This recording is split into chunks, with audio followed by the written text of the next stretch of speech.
सपना बदल गइल राख में, लोरवो न बचल बाटे रोवे खातिर आँख में।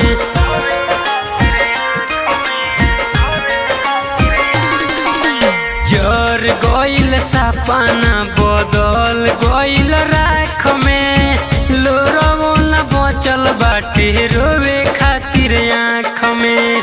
मचल चिख पुकार बाटे रोत परिवार बाटे, उहे सीन लऊ के सपनावा में।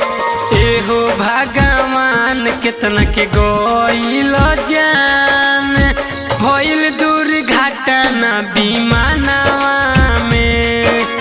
एहो भगवान कितना के गइल जान, भइल दूर घटना विमानवा में।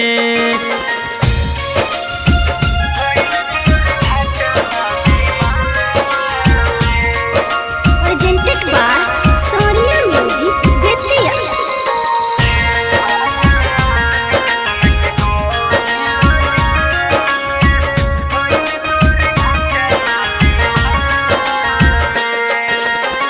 बेटा के वियोग में रोए महतारी, केतना के छीनल सोहाग बा। पिता कैसे चीता देखी बेटवा जवान के, डहकत दिलवा में आग बा।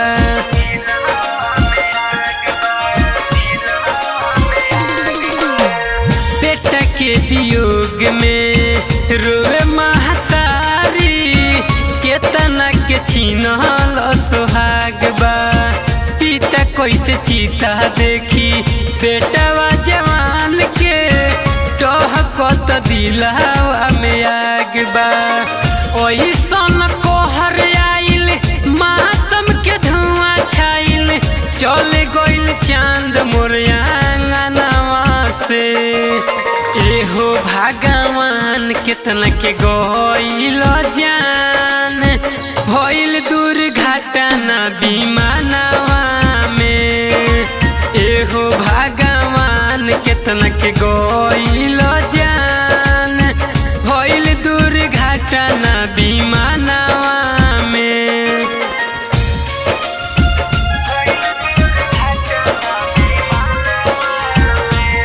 Mixed by Sonu Sawadia।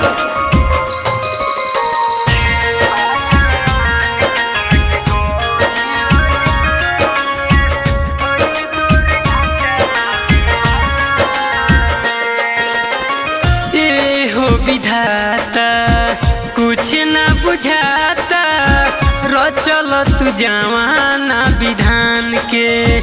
माटी के देहिया माटिए मिलवल, कइल न कुछ तू जान के।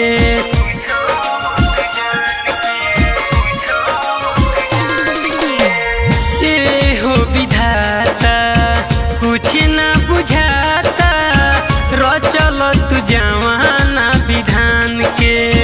माटी के देहिया माटिए मिलवल, कइल न कुछ तू जान के। राइटर में से रंगीला सोनू के, दूर कइल केतना सुगनवा से। एहो भगवान कितना गइल जान, भइल दूर घटना विमानवा में। ए भगवान कितना